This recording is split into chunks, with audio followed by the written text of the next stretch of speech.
அன்பின் பிதாவே, இந்த காலை வேலைக்கா மக்க நன்றி செலுத்துகிறோம்.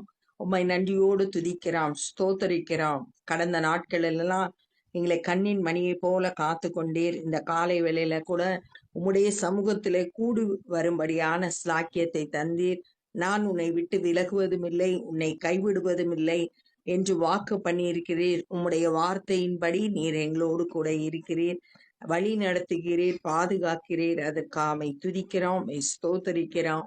எங்களுக்கு பலனாய் இருக்கிறீர், அதற்காமக்கு நன்றி செலுத்துகிறோம். இந்த நாளின் வேத தியானத்தை எங்களுக்கு ஆசீர்வதித்து தாங்க. நீங்க எங்க கூட பேசுங்க. நேசிக்கிற இயேசு கிறிஸ்துவின் இனிய நாமத்தில் கேட்கிறோம் பிதாவே. 2 பேதுரு இந்த நாள்ல நம்ம தியானிக்க போறோம். இது அப்போஸ்தலனாகிய பேதுரு எழுதின கடிதம். இயேசு கிறிஸ்துவோட சீஷர்கள்ல ஒருத்தர் பேதுரு எழுதின கடிதம் இது. நம்முடைய தேவனும் இரட்சகருமாயிருக்கிற இயேசு கிறிஸ்துவினுடைய நீதியினால் எங்களைப் போல அருமையான விசுவாசத்தை பெற்றவர்களுக்கு. இந்த கடிதம் யாருக்கு எழுதுறாருன்னா, இயேசு கிறிஸ்துவ நீதியினால். இயேசு கிறிஸ்துவை பற்றி என்ன சொல்லியிருக்கு?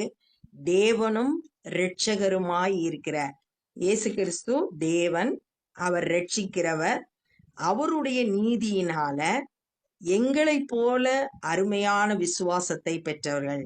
யாரெல்லாம் இயேசு கிறிஸ்துவை விசுவாசிக்கிறாங்களோ அவங்களுக்கு எழுதப்பட்டது இந்த கடிதம். இயேசு கிறிஸ்துவோட நீதியினால விசுவாசத்தை பெற்றவர்கள். விசுவாசம் ஒரு கிஃப்டா கொடுக்கப்பட்டிருக்கு அவருடைய நீதியினால். அப்படிப்பட்ட விசுவாசிக்கிறவர்களுக்கு இயேசு கிறிஸ்துவின் ஊழியக்காரனும் அப்போஸ்தலனுமாகிய சீமோன் பேதுரு எழுதுகிறதாவது, இயேசு கிறிஸ்துவோட ஊழியக்காரன் மற்றும் அப்போஸ்தலர். அப்போஸ்தலர்னா அனுப்பப்பட்டவர்கள். அவங்க போய் முதல்ல ஒரு இடத்துல சபையை ஆரம்பிச்சுட்டு அதை போதகர்கிட்ட ஒப்படைச்சிட்டு அடுத்த இடத்துக்கு போயிடுவாங்க. அது அவங்கதான் அப்போஸ்தலர். அப்போஸ்தலர் ஆகிய சீமோன் பேதுரு, முதல்ல அவரோட பேர் சீமோனா இருந்தது. அதை இயேசு கிறிஸ்து அவருக்கு பேதுரு அப்படின்ற பேரை கொடுத்தாரு. இந்த 2 பேரையும் சேர்த்து சீமோன் பேதுரு அப்படின்னு சொல்லியிருக்கு. அவர் எழுதுகிறதாவது, தேவனையும் நம்முடைய கர்த்தராகிய இயேசு கிறிஸ்துவையும் அறிகிற அறிவினால் உங்களுக்கு கிருபையும் சமாதானமும் பெருக கடவுது. தேவனையும் இயேசு கிறிஸ்துவையும் அறிய அறிய அறிய நமக்குள்ள கிருபையும் சமாதானமும் பெருகும் அப்படின்னு கற்றுக்கொள்றோம். இது 1 பேதுரு 1:2 அவர் பேதுரு எழுதும்போது கிருபையும் சமாதானம் பெருக கடவுது அப்படின்னு சொல்லிட்டு வாழ்த்துதலோடு அந்த கடிதம் ஆரம்பிக்கப்பட்டிருக்கு. இங்கேயே அதே மாதிரி அவர் அறிகிற அறிவினால உங்களுக்கு கிருபையும் சமாதானம் பெருக கடவுது அப்படின்னு சொல்லிட்டு வாழ்த்துதலோடு இந்த கடிதம் ஆரம்பிக்கிறது. தம்முடைய மகிமையினாலும் காருண்யத்தினாலும் நம்மை அழைத்தவரை அறிகிற அறிவினாலே. தம்முடைய மகிமையினாலும் காருண்யத்தினாலும், அவரோட மகிமையும் அவருடைய காருண்யமும் தான் நம்மளை அழைத்திருக்கிறது. அந்த அழைத்தவரை அறிகிற அறிவினால், இயேசு கிறிஸ்துவையும் தேவனையும் அறிகிற அறிவு, அதன் மூலம் நம்ம என்னெல்லாம் பெற்றுக்கொள்றோம்னு சொல்லிட்டு இந்த 3வது வசனமும் 4வது வசனம் நமக்கு சொல்லுது. 2வது வசனத்துல தேவனையும் இயேசு கிறிஸ்துவையும் அறிகிறதுனால நமக்கு கிருபையும் சமாதானமும் பெருகுது அப்படின்னு பார்த்தோம். இந்த 3-4 வசனத்துல அவங்க தேவனையும் இயேசு கிறிஸ்துவையும் அறிகிறதுனால ஜீவனுக்கும் தேவ பக்திக்கும் வேண்டிய யாவற்றையும், நம்மளோட ஜீவனுக்கு தேவையான தேவ பக்திக்கு தேவையான எல்லாவற்றையும் அவருடைய திவ்ய வல்லமையானது நமக்கு தந்தருளுகிறதும் அன்றி. முதல்ல என்ன கொடுக்குதுன்னா, நம்ம வாழ்றதுக்கு தேவையான தேவ பக்திக்கு தேவையான திவ்ய வல்லமை அவருடைய வல்லமை அவரை அறிகிற அறிவின் மூலம் நமக்கு கிடைக்குது. அவரை எப்படி நம்ம அறிந்து கொள்ளலாம் அப்படின்னா, வேத வசனத்தை நம்ம தியானிக்க தியானிக்க தியானிக்க அவரை அறிகிற அறிவுல நம்ம வளருவோம். அப்படி வளரும் போது அது நமக்கு ஒரு வல்லமையை கொடுக்குது. அதன் மூலம் நம்ம இந்த உயிர் வாழ்றதுக்கு, தேவ பக்தியா வாழ்றதுக்கு தேவையான எல்லாவற்றையும் அவருடைய வல்லமை தான் நமக்கு கொடுக்குது. இச்சையினால் உலகத்தில் உண்டான கேட்டுக்கு தப்பி, இந்த உலகத்துல ஏற்படுற கேட்டுக்கு நம்மளை தப்புவிக்கிறது அந்த அவரை அறிகிற அறிவு தான். தப்பி இச்சையினால் உலகத்தில் உண்டான கேட்டுக்கு தப்பி, உலகத்துக்கு நம்ம ஒத்த வேஷம் தரிக்க கூடாது. உலகத்துல இருக்கிற மாதிரி நம்ம வாழ முடியாது. அந்த இச்சைக்கு நம்ம இடம் கொடுக்க கூடாது. உலக கேட்டுக்கு நம்ம இடம் கொடுக்க கூடாது. நம்மளாம் பிரித்தெடுக்கப்பட்டவங்க. அந்த உலகத்தில் உண்டான கேட்டுக்கு நம்ம தப்பிக்கணும்னா திவ்ய சுபாவத்துக்கு பங்குள்ளவர்களாகும் பொருட்டு, திவ்ய சுபாவம் நம்ம அவரை போல மாறணும். அதுதான் நம்மளோட வாழ்க்கையிலோட நோக்கம். இயேசு கிறிஸ்துவை போல நம்ம மாறணும். அவருடைய சுபாவம் எப்படி இருக்கோ அதை போல நம்ம மாறணும். இது ரெண்டுக்கும் இச்சைக்கு தப்பிக்கணும், அவருடைய சுபாவத்துக்கு பங்குள்ளவர்களாகணும். அதுக்காக மகா மேன்மையும் அருமையான வாக்குத்தத்தங்களும் அவைகளினாலே நமக்கு அளிக்கப்பட்டிருக்கிறது.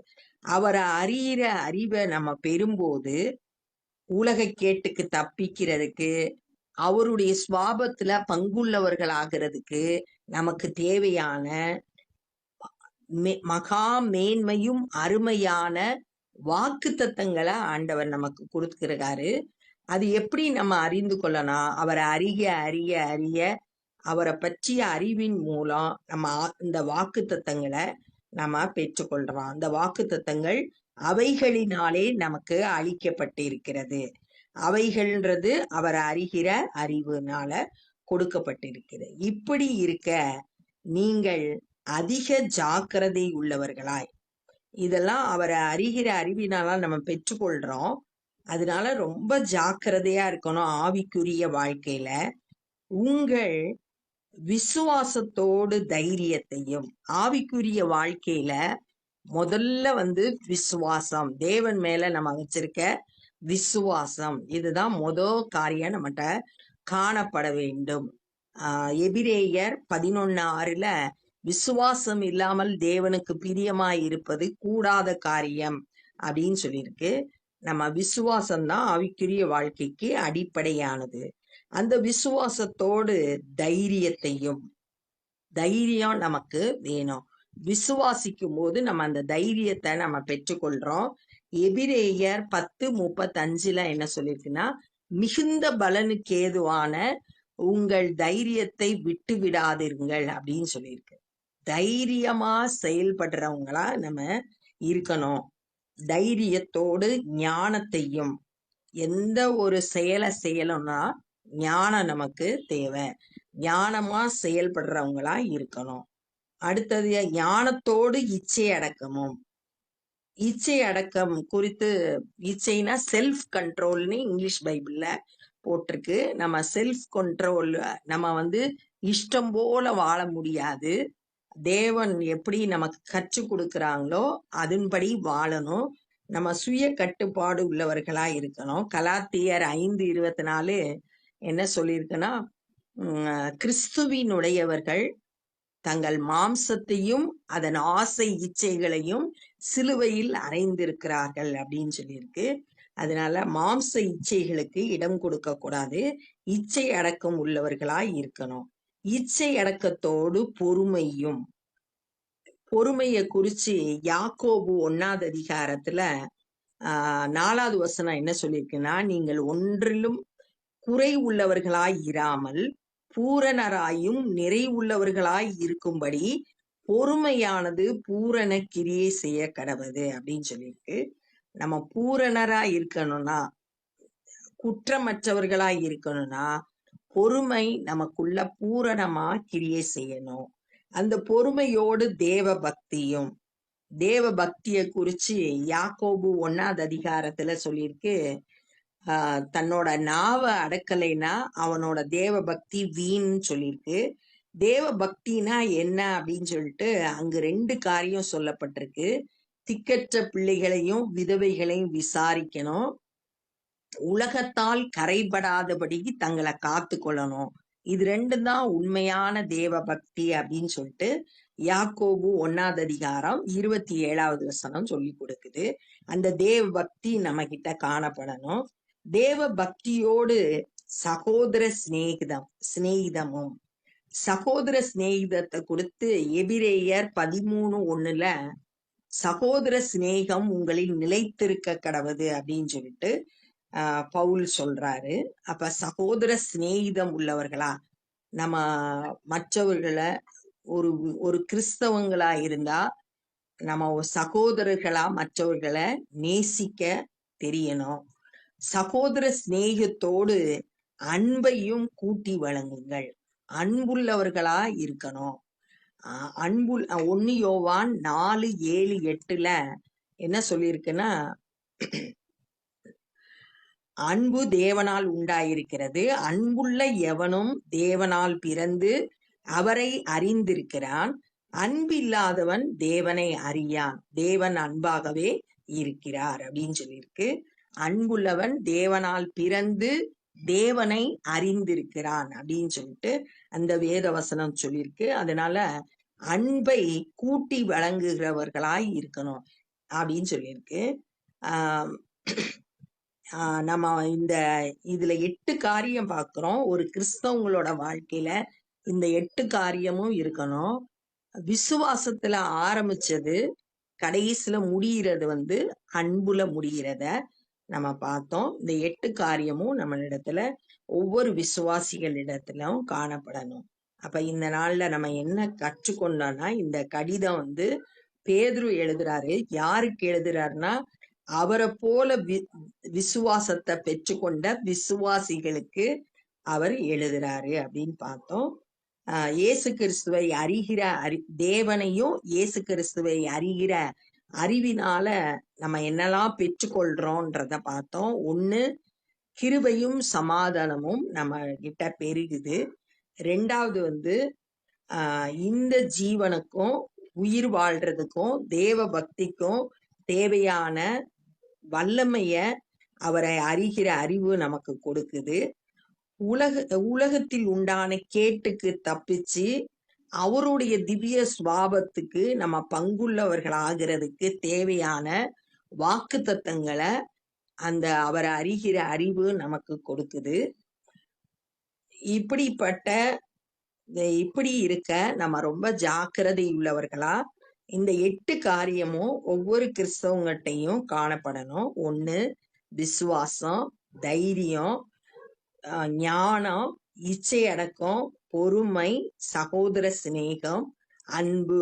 விசுவாசத்துல ஆரம்பிச்சு அன்புல முடிக்குது அப்படின்றத தியானிச்சோம்.